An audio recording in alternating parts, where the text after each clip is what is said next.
Hey everybody, I am back, and this lesson is called the 5 Steps to Success. In fact, this could be one of the most important lessons of this whole series because it applies to all businesses, not just real estate.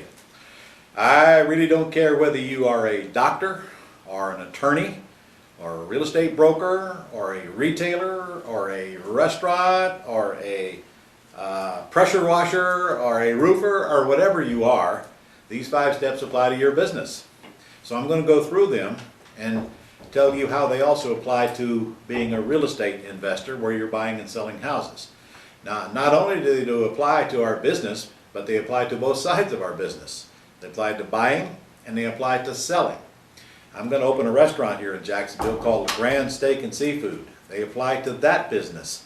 In fact, let's see if we can equate what I'm talking about as we go through them. So, up on your screen right now, you'll see those 5 steps. First one is locating prospects. Second one is pre-screening prospects. The third is constructing and presenting offers.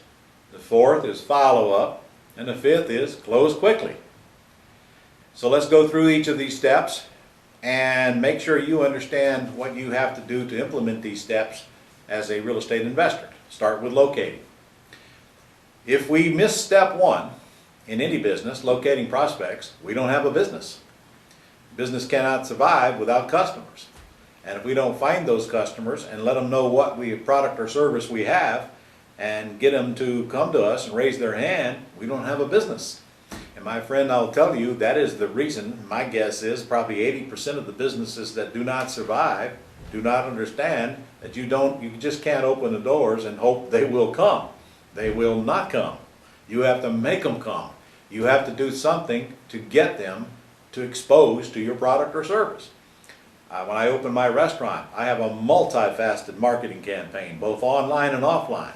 I have a book this thick of direct mail campaigns, birthday parties, all of those things. I'm building a big list of email addresses for that restaurant. So there will be constant marketing going on to get them to come in. In fact, it is 20 times harder for me to get people to come to my restaurant than it's going to be for you to get people to come to you with houses for sale. And I'll tell you why. Because fortunately for you, I've spent the last 20 years weeding out all of the junk and narrowing down to the most important things you need to do as a real estate investor, and here they are. If you're looking for FSBOs, which I hope you are, which are for sales by owners, there's really only 2 things you need to do, and maybe only one. I got to tell you that as I sit here today in Jacksonville, Florida, in my office building, upstairs is a fellow named Scott. Scott's full-time job is to buy and sell houses for me. He has one virtual assistant that works 30 hours a week and my daughter who works part-time selling houses.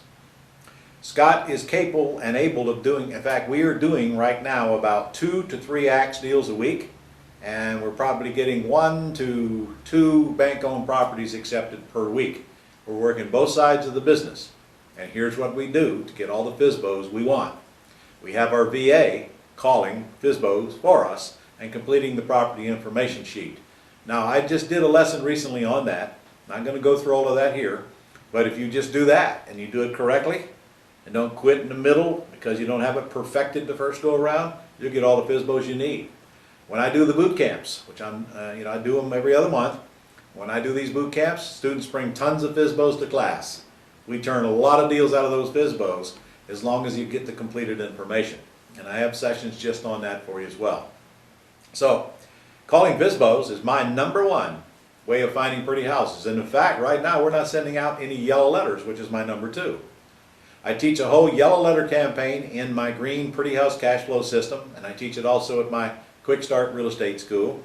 But to be honest with you right now, we don't need to send out yellow letters because we can barely follow up on the ones that they're calling, the VAs are calling the FSBOs for us, our virtual assistants. So finding deals on pretty houses is easy. Somebody on the phone to call the people who are advertising there for sale and work the ones that we can make sense out of. Finding bank-owned properties is also easy. Listingbook.com. Get a bank-owned agent, an REO agent, to sign you up for listingbook.com, and daily you'll get all the REOs that are available in your city based on whatever criteria you want to use. That's all you need to know about locating prospects. And look, I got a whole book about this thing called Guerrilla Marketing with all that stuff in there that can blow you away and boggle your mind and suck off all of your money and produce minimal results. But if you'll just do what I just told you to do, you have all the deals you want. All the deals you want with almost no marketing costs. So locating prospects is easy in the real estate business. Step 2 is pre-screening them. Now that is where it's going to take a little bit of time and practice on your part to get it. Now my new property information sheets that you'll find posted on the Gold Club site under resources and under control without ownership and standard agreements has got the questions right there that your VA or you need to ask to lead the seller to a conclusion as to whether they will lease option the property to you, sell it subject to, or owner finance it for you. So when you get these property information sheets filled out, the seller is pre-screening themselves for you by just simply answering the questions, and all you got to do is follow up and go get a contract. Yes, it really is that simple if you get the property information sheets filled out in the first place correctly, and of course you recognize the deal when you see it. Again, come spend 4 days with me at Quick Start School, and I promise you that won't be that hard for you to learn as we're sitting in here doing dozens of deals for our students. So pre-screening prospects is critical, but it's probably where most people fail. They don't get all of the questions asked correctly, therefore they're in a cloud. They can't see what to do next because they don't have enough information to move forward. Get the questions asked, follow the script, get yes or no answers, and moving forward is easy because the seller's told you what they will do or won't do. Again though, on pre-screening, here's what you must understand. In this business, or any business, 95% of the people who come in contact with you concerning your product or a service are a worthless waste of your time. You cannot do business with everyone. And what I don't want you doing is finding somebody with a house for sale and centering your whole life around that. You need a lot of people with houses for sale so that the few who need to sell creep through and the many who want to sell go away and get out of your life. If you don't sift and sort suspects from prospects, you wind up spending all your time and resources on suspects and getting nowhere because you're barking up the wrong tree, dealing with the wrong clientele. When I open my restaurant, there's about 60,000 people a day that go by and will see that pretty sign that says LeGrand's. Only a handful of those people will make their way into that restaurant for dinner. When we send out a mailer, we'll send out thousands of pieces. Only a handful will ever grace the door of the restaurant.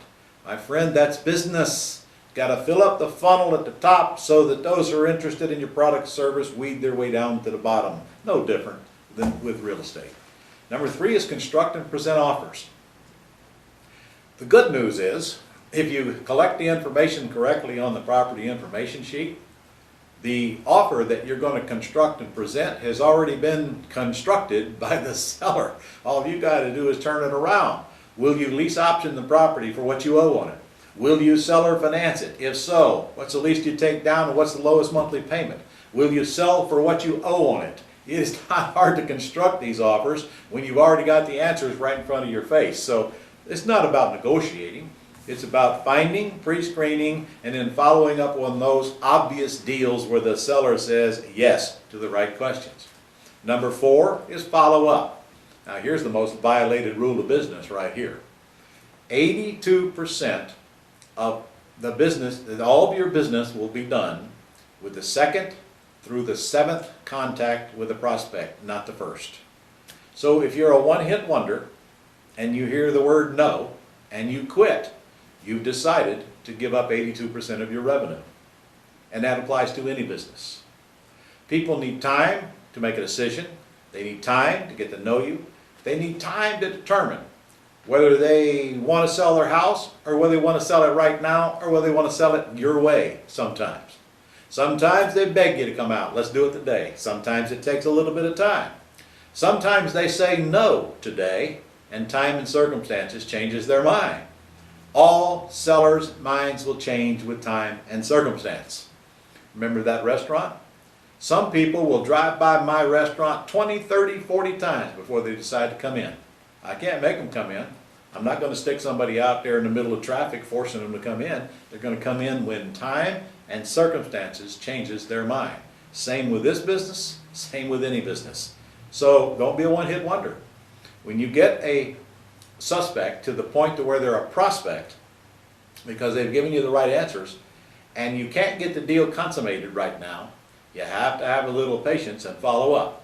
Around here, we follow up on bank-owned properties that get turned down until they're sold, or every month. We make the same offer every month, month in and month out, until they're gone, until we buy them. On FSBOs, we put them up on a follow-up file for a couple of weeks. Every couple of weeks, we go back to the ones we were close on. You know, what's going on? Has anything changed? You're ready to do business. Folks, you'll get as many deals or more from the follow-up than you do from the front end. So number 4 is pretty important. And number 5 is close quickly. Close quickly means it won't do you a bit of good to have all this conversation with this seller. You can be best buddies. You can get to know each other. You can be like family friends. But until you get them to sign on a dotted line that they're willing to sell or lease your property to you, it's all for naught. It's all for naught. So you got to get it to a conclusion. And that means you got to push it to a conclusion at the seller's discretion. But until you get the contract signed, you don't have a closing. When you get the contract signed on a lease purchase, then you have a closing. In fact, let's go through the types of deals that you're going to buy. And here they are, very simple. If it's an axe deal, once you get the contract signed, you control the house. Closing is over until you find your buyer, and then you're closing that end. On this video, we're talking about closing the purchase. If it's a subject to deal, all you need to do is get a purchase and sale agreement signed, and your attorney's going to do the closing. But it starts with that purchase and sale. And that's where you got to pull the trigger. When you get that signed, turn it over to your attorney, the attorney does the rest. Just follow my instructions. And if it's a free and clear deal, you get a purchase and sale agreement signed, turn it over to your attorney does all the documentation, and we get it to closing. So if it's if it's a lease option deal, suppose you want to do a sandwich lease and stay in the deal. Same thing. When you get the seller to sign the lease purchase agreement, you're in, you're done. Your closing is over. Now it's up to you to go find a buyer, and that's another closing on the exit strategy. So I think that's about it. I think that pretty much covers what I want to cover on this thing. Those are your 5 steps to success. And again, if you'll just consign yourself to come spend 4 days with me at the Quick Start School, I promise you it'll be a 4 days you won't forget. It'll be a 4 days that'll enlighten you and show you the possibilities that are out there right around you, because we do deals right in class. Your deals, if you bring leads, I'll prep you to bring them. I'll get you on the conference call. We'll personally go through all of them. We work them one-on-one. We work them live. We send out live contracts. We talk to live sellers, and we make real offers on bank-owned properties as well. So come see me. If you've been putting it off, put it on.